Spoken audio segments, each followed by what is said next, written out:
Hayward, and we're talking to one of our favorite guys, Max Walter, who's our biologist. Been here for how many years now, Max?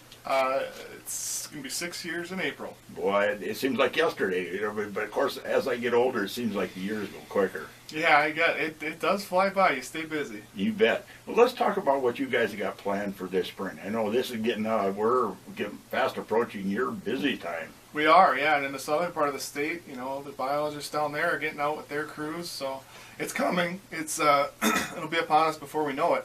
Our spring, I think, really starts next week. We're going to be meeting with the staff at Governor Thompson Hatchery. We're all going to be sitting down together, kind of looking at what the year holds for us, figuring out where we can coordinate efforts, where we're going to be stocking fish, and just kind of getting everything together before things get crazy. Because as soon as that ice goes out, everybody's busy.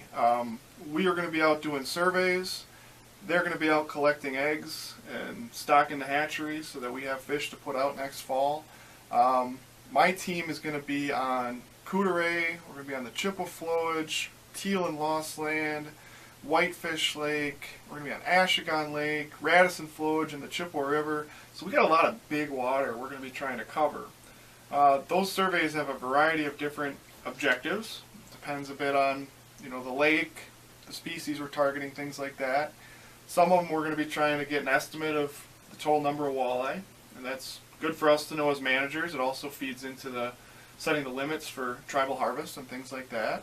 Some of them will be going in to tag muskies, get more information there, and that helps, of course, manage our muskies, figure out how well stocking's working in different places. Some of them will be looking at panfish, some of them will be looking at bass and pike, so really everything kind of happens in the spring, and we time most of our surveys for when the fish are spawning. Yeah, I know you guys get out there on the lakes and you're running not just the daytime, but at night a lot. Yeah, right, yep, so we're netting during the day, and those nets are very good for catching walleye, muskie, pike, crappies, and perch. Then we'll go out at night and shock, and typically we're looking for panfish and bass with those shocking surveys.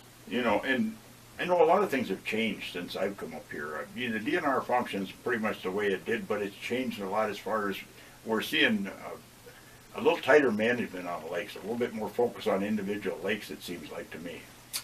Yeah, I think that definitely could be the case. We're trying to respond to angler expectations and trying to create different types of fisheries in different water bodies. So maybe one lake is going to be an opportunity to catch a trophy muskie, and another one might be more of an action fishery where there's lots of smaller muskies, but both of those fisheries have value. It's about providing different opportunities across the landscape, and so we have to manage lakes a little bit differently.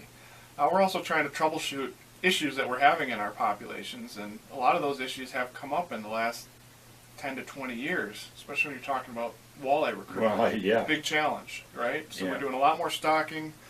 We have more protective regulations for walleye than we used to, a lot more slot limits out there, a lot more higher size limits, and that's to try and rebuild these populations. Well, I know when it comes to the walleyes, DNR's always stocked walleyes, but used to be they stocked a little fry and fingerlings, and now, actually, I believe our Walleyes from Northwest Wisconsin Club is the one that actually got probably doing it first before anybody almost in the state, stocking the extended growth walleyes, which are 6 to 9 inch walleyes, and they seem to survive a lot better. So now the DNR in the states jumped into that too.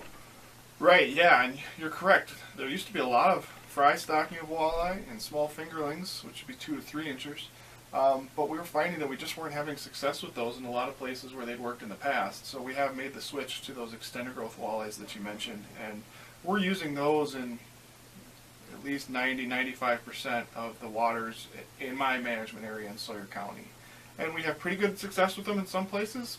Some places we'd like to see a little better stocking success, and we're working on ways that maybe we can have that. And that's an expensive proposition, is stocking those extended growth walleyes. Luckily, you have several groups that are working to help do that. You've got the tribal people. You've also got the Walleyes from Northwest Wisconsin, some lake organizations or lake groups. A lot of that all helps to try to defer some of that cost, which the state may not have. Yeah, it's a big collaboration, and with all our different partners, you mentioned a lot of them, Walleyes from Northwest Wisconsin, individual lake associations, the tribe, and then, of course, the fish coming from the state, from our excellent hatcheries.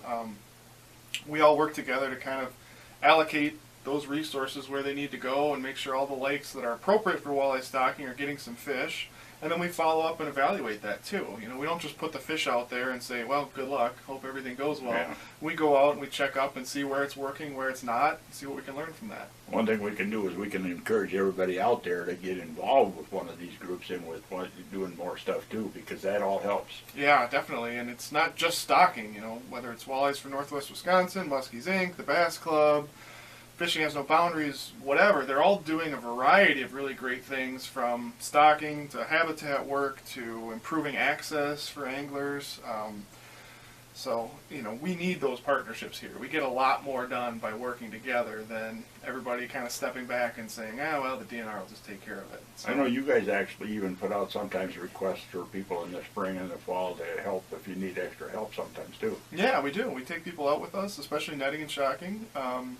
It's a good opportunity to get to know people, especially if they live on the lake or fish the lake a lot.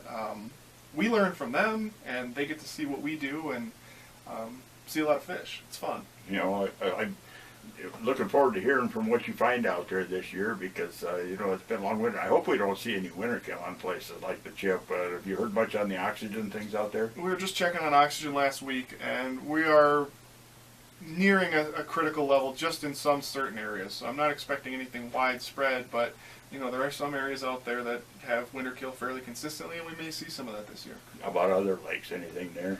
No, haven't had any reports on other lakes, and you know, generally things have looked okay. If we get a normal-ish ice out date, my impression is that we'll be okay, but you never know until things happen. Ice needs to go away.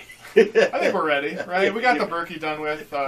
Anytime now would be fine. Well, Max, I want to thank you for coming on here. Thanks for having me.